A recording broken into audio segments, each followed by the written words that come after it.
Dominique Anglade, bonjour et merci d'avoir accepté l'invitation à partager ton parcours et ta vision avec la gouvernance au féminin.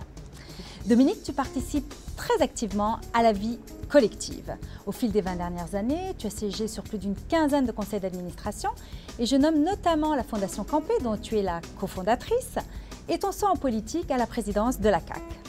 Ton apport a d'ailleurs été largement souligné par plus de 25 distinctions et la plus récente et la plus marquante ayant été celle du Forum économique mondial qui t'a nommé au rang des jeunes leaders mondiaux. Tu as débuté ta carrière d'ingénieur chez Procter & Gamble en 1996 où tu as rapidement gravi les échelons. Par la suite, de 2005 à 2012, tu t'es joint à la prestigieuse firme McKinsey & Company où tu as conseillé des hauts dirigeants de grandes entreprises. En 2013, tu es nommée présidente directrice générale de Montréal International et vu ta passion pour l'international et ton souhait de redonner à la société, on dirait que ce rôle a vraiment été fait pour toi sur mesure. Dis-moi Dominique, quelle est ton ambition pour Montréal? Alors, j'aime beaucoup le terme « fait sur mesure » parce que parfois, j'ai le sentiment, effectivement, que l'emploi que j'occupe aujourd'hui est fait sur mesure parce qu'il combine beaucoup de mes passions. Et une de mes passions, effectivement, c'est l'endroit où je vis, c'est Montréal. Je pense que l'on a une ville qui est extraordinaire, mais qui est un secret bien gardé. Et si j'avais un souhait profond pour Montréal, c'est que, on soit plus conscient de la force qui nous anime, de ce que nous sommes. On n'a pas besoin d'être modeste, parce que la modestie est un défaut, je ne cesse de le répéter, mais je le dis encore, on doit vraiment tabler sur les forces de Montréal, sur les forces que sont la créativité, l'innovation, notre capacité inventive et les faire connaître. Et très souvent, un des enjeux que l'on a, c'est de faire connaître Montréal. Parce qu'une fois que les gens découvrent Montréal, ils sont très heureux d'y être. Ils sont très heureux de découvrir et d'apprivoiser une ville qu'ils ne connaissaient pas. Et donc, j'ai le rêve, je caresse ce rêve que Montréal soit une ville reconnue internationalement comme étant créative et que nous, Montréalais, nous en soyons les premiers à en être conscients. Avec une qualité de vie également tout à fait exceptionnelle à Montréal, je pense que ce sont d'autres atouts qui s'ajoutent. Et en tant qu'immigrante, moi aussi, c'est quelque chose que j'ai très rapidement constaté. Alors Dominique, tu as choisi un parcours qui n'a peut-être pas été le plus simple jusqu'à ce jour, c'est-à-dire qu'en commençant par tes études, tu as choisi le génie, où il y a très peu de femmes. Tu es également très jeune parmi les leaders qui t'entourent. Et pour finir, tu es une femme issue de l'immigration. Alors, je me demandais comment est-ce que tout ça mis ensemble t'a quand même, malgré tout, permis d'avoir un succès extraordinaire que tu connais depuis quelques années. Bien, ça me fait penser, quand on parle de différents types de minorités ou être minoritaire dans un groupe, quand j'ai commencé à travailler, je suis partie travailler chez Procter & Gamble en Ontario, et j'étais 4 fois une minorité, jeune, femme, minorité visible, francophone. Donc, j'étais 4 fois une minorité. Je me disais, mon Dieu, là, vraiment, c'est la totale, comme on dit. Et probablement que ça a poussé ma réflexion à me dire, qu'est-ce qui va faire en sorte que je suis capable de faire une différence? Et quand on repose la question, quelle est la clé du succès? Je ne pense pas qu'il y ait une clé, je pense qu'il y a plusieurs clés. Je parle beaucoup d'ambition, d'audace et d'ardeur, et je pense que l'ambition, l'audace et l'ardeur résument probablement très bien la clé de moi, ce que je crois être le succès. D'abord, je pense qu'il faut pousser loin l'enveloppe, il faut imaginer tout ce qu'on est capable de faire. Avoir des idées qui sont grandes. Et pour ça, j'ai beaucoup de chance parce que mes parents m'ont accompagnée là-dedans à voir grand.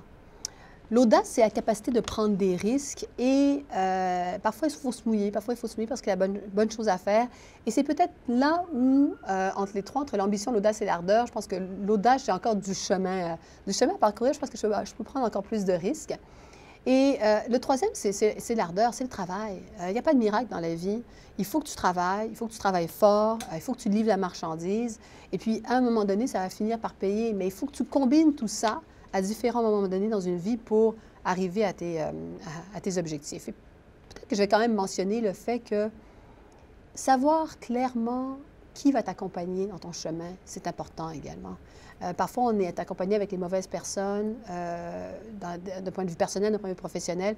Choisir les gens qui tiennent ta main tous les jours dans ta route, c'est vraiment important. Mais tu as mentionné tes parents. Quelle influence ont-ils eu réellement dans ton parcours? Une énorme influence. Mes parents ont été des gens, alors tout à l'heure, tu mentionnais toutes les applications que j'ai eues, mais je n'ai fait que suivre ce que mes parents ont fait. Mes parents étaient des gens extrêmement impliqués dans leur communauté, qui se battaient pour des idéaux. Mon père est un exilé politique, d'origine haïtienne, exilé politique. Donc, très vite dans ma jeunesse, j'ai saisi, je pense, l'importance de redonner. Et pour moi, on a une responsabilité. Si on a la capacité de redonner, donc, vient avec cette capacité-là la responsabilité de le faire. Et jamais que ça me serait venu à l'idée de ne rien faire et puis de ne pas redonner à la société parce que mes parents m'ont trop donné pour que je ne redonne pas. Donc, c'est dans ton éducation, dans les valeurs fondamentales de ta famille, finalement. C'est dans mon ADN. Ouais. D'accord. Ouais. Est-ce qu'il y a d'autres gens qui, au fil des années, t'ont peut-être influencé, mentor, coach ou autres, qui ont eu un impact? On parle beaucoup du mentorat, puis on demande souvent, le mentorat, est-ce que c'est important? Je pense que le mentorat, c'est important jusqu'à un certain point, parce qu'il y a des gens qui t'accompagnent et puis qui te donnent des conseils qui sont pertinents ou qui peuvent être moins pertinents, peu importe. Et il y a un degré d'importance que l'on peut accorder au mentorat. Cela dit, ce qui a fait le plus progresser ma carrière, ce sont des gens qui ont pris des risques sur moi. Ce sont des gens qui ont dit, tu sais, elle n'a peut-être pas tout ce qu'il faut pour faire le travail maintenant, elle est peut-être encore jeune, mais je vais lui donner la chance. Et ils ont pris des risques. Et ces gens-là, toutes les personnes qui ont pris des risques, sont aussi ces personnes qui ont fait progresser ma carrière rapidement. Donc, je crois que c'est bien le mentorat. Je crois qu'il est encore plus important de trouver ces personnes qui peut-être sont moins sympathiques, qui peut-être sont moins agréables, mais c'est pas grave, elles prennent des risques. Et ces gens-là vont faire une différence plus tard. Donc, je pense que tu parles plutôt de ce qu'on appelle en anglais sponsors, donc des gens qui vont croire en ta carrière et te pousser hors de ta zone de confort, ce qui va finalement te permettre de te développer à bien plus grande vitesse. Oui, parce que les sponsors, c'est ceux qui tapent sur la table quand c'est le temps de taper sur la table pour défendre leurs points par rapport à toi.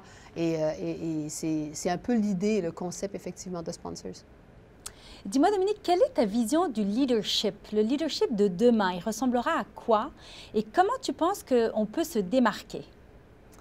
Alors, le leadership, c'est quoi? Alors, ma définition simple du leadership, c'est de dire, c'est quelqu'un qui a une vision, qui est capable de mobiliser des gens et leur donner les moyens pour atteindre cette vision-là. Je ne sais pas si c'est le leadership de demain que je vois, mais je pense que tout leader qui est capable de permettre à d'autres d'émerger est vraiment un leader d'avenir. Le leadership, pour moi, au-delà de la mobilisation, au-delà du fait que tu as des gens qui te suivent, pour réellement être un leader, il faut que tu sois capable d'amener du monde avec toi et que si tu pars, ces gens-là reprennent le flambeau. Et ça, ce n'est pas donné à tout le monde et c'est difficile à faire. Mais je pense que c'est là que s'inscrit réellement la capacité à faire une différence dans nos sociétés parce que tu peux avoir quelqu'un qui fait une énorme différence parce qu'il est là, mais le jour où il n'est plus là, quel flambeau est-ce qu'il aura transmis? Et cette importance de transmettre le flambeau, à mon avis, c'est elle qui fait en sorte que l'on parle de leadership réellement. Donc, en fait, j'ai envie de dire que des vrais leaders ne créent pas des suiveurs, mais plutôt d'autres leaders. Absolument, c'est ce qu'on absolument. souhaite. Ça crée cet espace pour qu'émergent d'autres leaders. Parce que fondamentalement, ce que l'on veut comme société, fondamentalement, c'est que chaque personne puisse être tout ce qu'elle est capable d'être. C'est vraiment de créer ce plein potentiel. Et il est clair qu'aujourd'hui, on n'a pas ce plein potentiel partout au travers le monde. Les gens ne peuvent pas mettre leur plein potentiel de l'avant. Et si un jour dans le monde, on arrive à ce que chaque personne qui soit capable de faire quelque chose puisse le faire, ça va être extraordinaire. Absolument, j'y crois énormément. Alors Dominique, tu es mère de 3 jeunes enfants, ce qui est assez exigeant, et tu as un agenda surchargé. Alors c'est quoi ton secret pour pouvoir concilier le tout? Je ne sais pas si je concilie le tout. Parfois, les gens me disent quel est l'équilibre famille-travail? Puis je dis, je ne sais pas si c'est si équilibré chez moi. Mais je ne sais pas non plus si c'est si important, parce que quand je me réveille le matin, je me pose jamais la question, Dominique, es-tu équilibrée? Je me pose la question, Dominique, es-tu heureuse? Est-ce que ça va? Puis si la réponse est oui, on continue. Alors, c'est un agenda qui est chargé, mais c'est un agenda aussi qui est passionné, et à la maison, et au travail, et on mélange tout ça. Ce matin, j'ai appris la nouvelle que Malala avait obtenu le prix Nobel. Et alors, mes enfants, 7, 6, 3 ans, alors je leur ai fait tous répéter Malala, Malala, Malala, Malala, Malala, Malala, tu vas retenir le nom, on va en parler cette fin de semaine. Tu sais, j'ai du plaisir à combiner ce qui me passionne avec mes enfants également. Et évidemment, ça prend de l'organisation, ça prend quelqu'un qui aide à la maison, ça prend le bon conjoint pour faire ça dans mon cas. Bon, ça prend tout ça, mais ça prend d'abord et avant tout un bien-être, un bonheur, aimer ce que tu fais. Puis ce que tu n'aimes pas faire, bien, tu ne le fais pas. Tu essaies au moins possible de le faire et puis tu te concentres sur ce que tu aimes. Et je pense que ça te permet à ce moment-là de bien réussir dans les différentes sphères.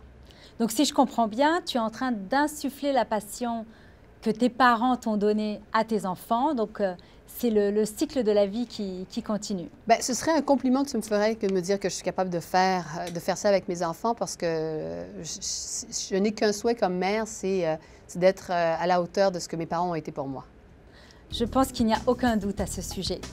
Alors, Dominique Anglade, un grand merci d'avoir pris le temps de venir nous rencontrer. C'est moi qui te remercie, Caroline. À très bientôt, Dominique. À bientôt.